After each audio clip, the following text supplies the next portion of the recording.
Thanks for joining us. I'm Alex Bell, and this is To the Point, where we're taking the time to go more in depth on issues that are affecting the lives of Northern Californians. And it's been more than 3 years since the Camp Fire destroyed the town of Paradise. It was a crime. PG&E admitted to 85 felonies. But since then, much of the evidence against PG&E has stayed hidden from the public. The company pleaded guilty to all charges, and that meant that there was no public trial, but PG&E employees did testify. It happened in secret in front of a grand jury. Now, ABC 10 has been working to bring you those details, which were hidden since PG&E pleaded guilty, and we've uncovered other evidence in the meantime. Investigative reporter Brandon Rittiman shows us the secrets of the Camp Fire.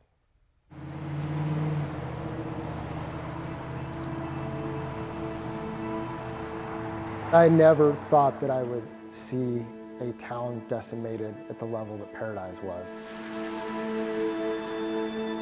It's a difficult thing to live with, to know that somebody died that way. Trying to focus on this positive view of my mother instead of it being hijacked by the way she died. I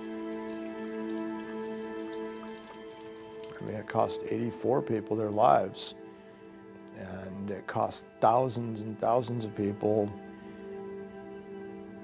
everything but their lives.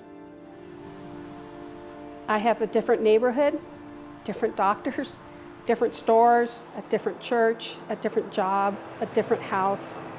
I am doing it all alone. Do I want PG&E to be held accountable for forcing this on me? Yes. What you have in here is our case. To see this locked up behind me is troubling. Such secrets would be corrosive to a free society.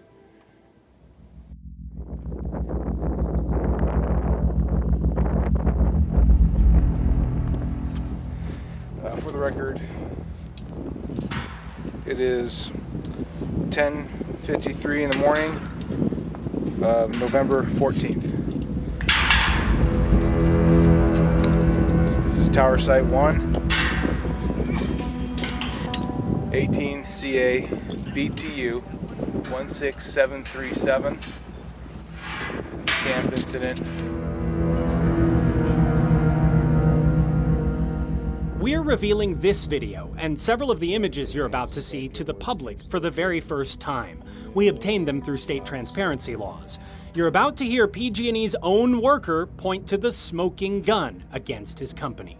So that bottom string is hanging upside down? Bottom string, yeah, right down. Oh yeah, yep. The reason it fell and cracked was dangling below. The broken hook. The FBI lab would later help find PG&E simply let this hook wear out for more than 97 years until it broke.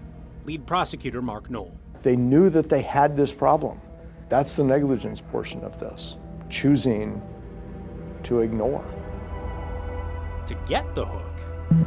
Is it possible to do the same method, but put a guy string at the bottom to set it out and bring it down whole, or is that not going to work? I don't think we have enough rigging for that, but let me double check. Okay. I will confirm. If we got another hand line. Investigators had to haggle with PG&E. Well, no, we'll give it a hell of a shot. Buddy. Okay. If we can't, then we'll adapt. Okay, fine. The PG&E workers ended up pulling the evidence apart. With the camera rolling. Literally, we're letting the murderer into the crime scene and telling them to collect our evidence for us. This is the moment PG&E collected the smoking gun in its own homicide case, because they were the only qualified people investigators could find to do it. Next came the electrical wire that fell when the hook broke. In some places you can see where there's part of the wire that's missing. 115,000 volts blew bits of this wire off. It is melting the electrical wire. They're flying through the air. They landed like this on the ground, the sparks that lit the campfire.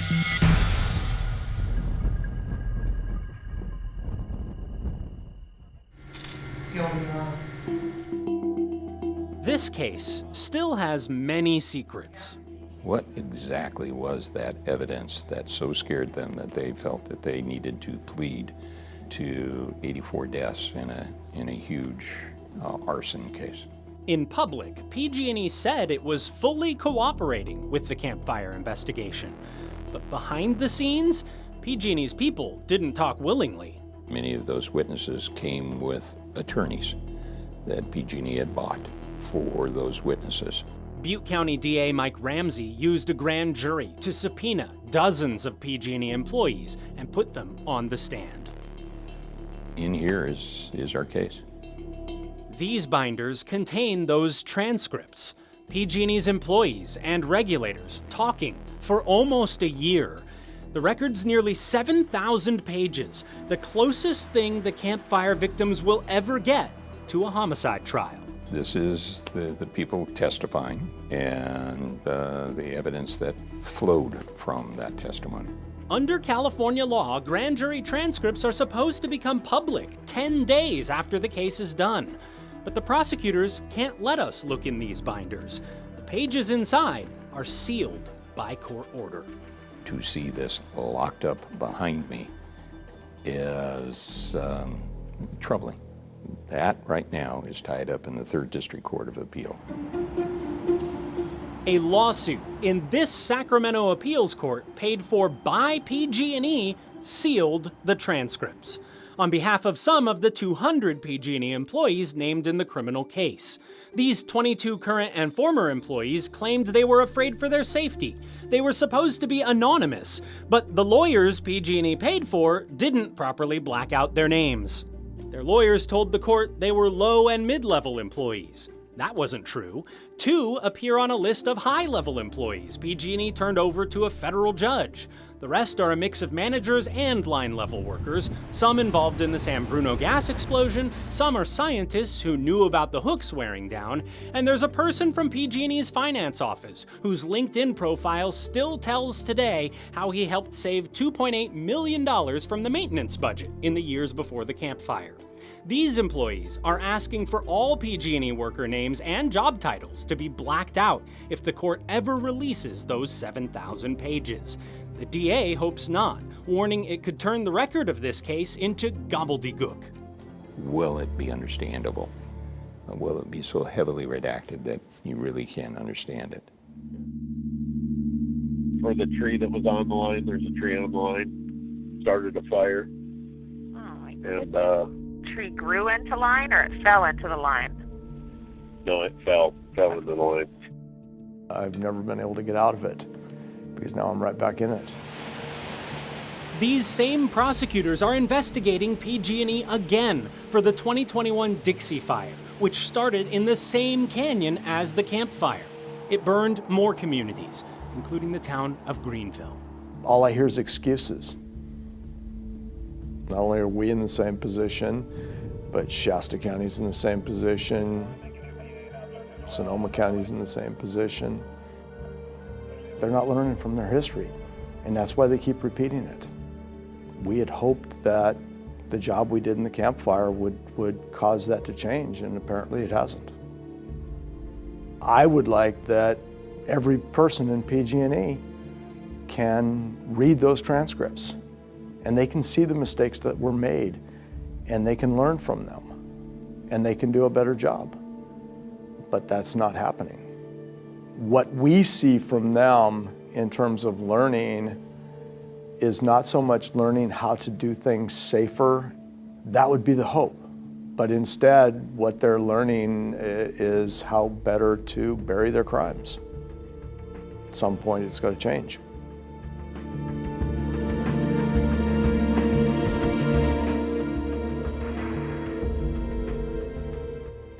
And I'll just point out that since that story first aired, prosecutors did settle the Kincaid and Dixie fires in civil court without PG&E admitting to any crimes.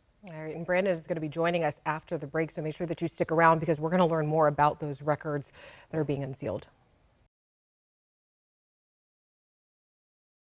Welcome back. Before the break, we learned about the 40 days of secret testimony from a grand jury investigation into PG&E's involvement in the Camp Fire. And investigative reporter Brandon Rittiman is here to break everything down with me. And Brandon, my first question, what did the lead prosecutor mean by PG&E is getting better at burying their crimes? Yeah.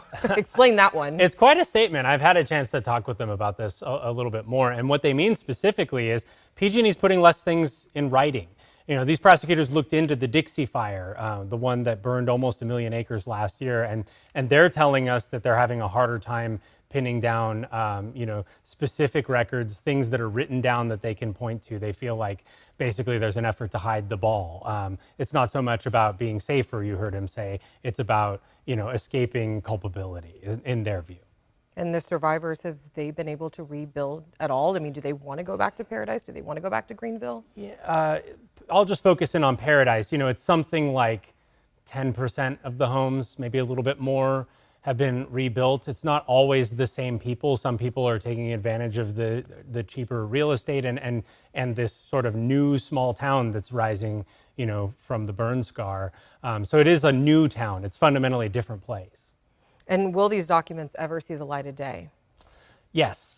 Watch this space. The PG&E funded lawsuit that we just covered in that story ran out of appeals. They tried to take the case to the state Supreme Court, and earlier this year, the state Supreme Court declined to hear it. And that means that these documents will come out, and we'll have more for that next month.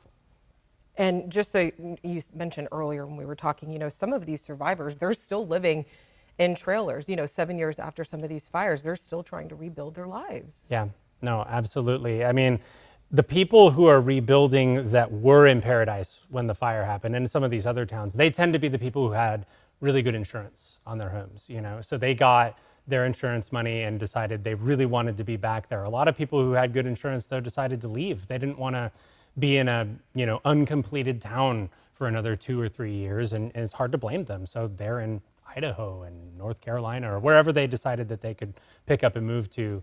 That was a little bit better. And yes, some people who really badly want to stay in these communities are suffering right now because they didn't have that level of insurance or they were renters and they're waiting on settlement money from PG&E, basically everything 2018 and before. Still waiting on settlement money? There are people from fires all the way back to the Butte fire in 2015 who I've met who are living in camping situations 7 years later after their fire, supposed to get paid out of this trust fund set up in PG&E's bankruptcy, still waiting on their money.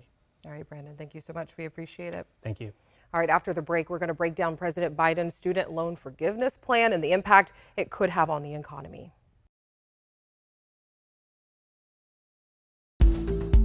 Today, President Biden laid out his plans to cancel tens of thousands of dollars of student loan debt for millions of Americans. And here's how it'll work. Borrowers who make under $125,000 a year will have $10,000 of their federal student loans forgiven. Those who went to school with Pell Grants will get $20,000 of their debt forgiven. And the pause on student loans payments is extended for a final time through December 31st. The president believes this gives many Americans the opportunity to move forward to financial stability. All this means people can finally crawl out from under that mountain of debt, to get on top of their rent and their utilities, to finally think about buying a home or starting a family or starting a business. Now, most people will need to prove their income to get their debt canceled. An application is expected to be available before the end of the year. Now, some Democrats say the move doesn't do enough to help Americans who are struggling with debt, and many Republicans criticize the loan forgiveness for being a handout that will just make inflation worse. I spoke with Dr. Sanjay Varshney, the chief economist of the Sacramento Business Review, for a look at the bigger picture. Will this debt relief, will it impact the job market itself that we're currently seeing? Actually, as an economist and as an educator, I find the decision to forgive debt at this point in time a little bit strange and puzzling. This is the best job market of our lifetime. We have unemployment rate at less than 3.5% nationally. We have 5 million more jobs available in the market than the number of people to fill those jobs. If you talk to most employers, they mostly complain about not being able to find the labor because there's an acute labor shortage, or they have to pay substantially more to basically attract and retain labor. So in this kind of a market, you should ask the question, why are you forgiving student debt when these students who are graduating should be able to find jobs and be gainfully employed and be able to pay their bills. And what about the other side of the argument for people who say, I went to college, but I didn't get the job, or I didn't get the high-paying job that I was hoping to get, even though I paid all this money in student loans? What about the other side of the conversation? That is an excellent question. And actually, that is a root of the problem, which nobody wants to talk about. The question that should be asked is, what explains the education industry charging tuition that has gone up at more than 9% annualized over the last 30 years, when inflation was only 2%?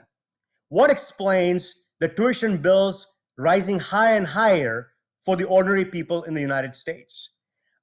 When university presidents and administrations show a promise to students to lure them in, saying, hey, by the way, get an education, come invest in your future. And many students do. They actually take out loans in many cases because they're not able to pay for the tuitions from any savings they may have.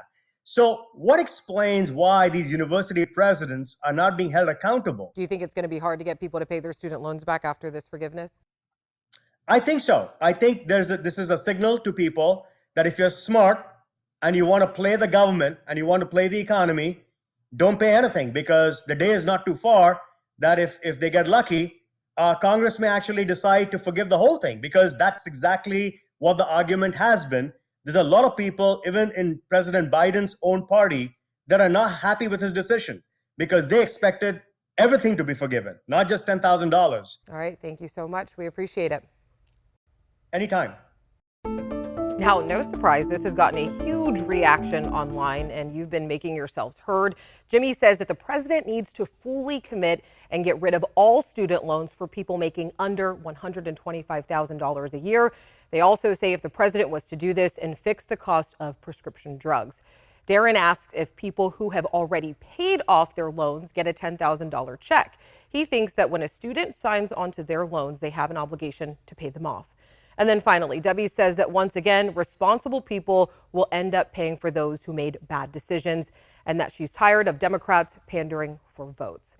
Keep the comments coming. Let us know what you think. All you have to do is just shoot us an email at tothepoint@abc10.com.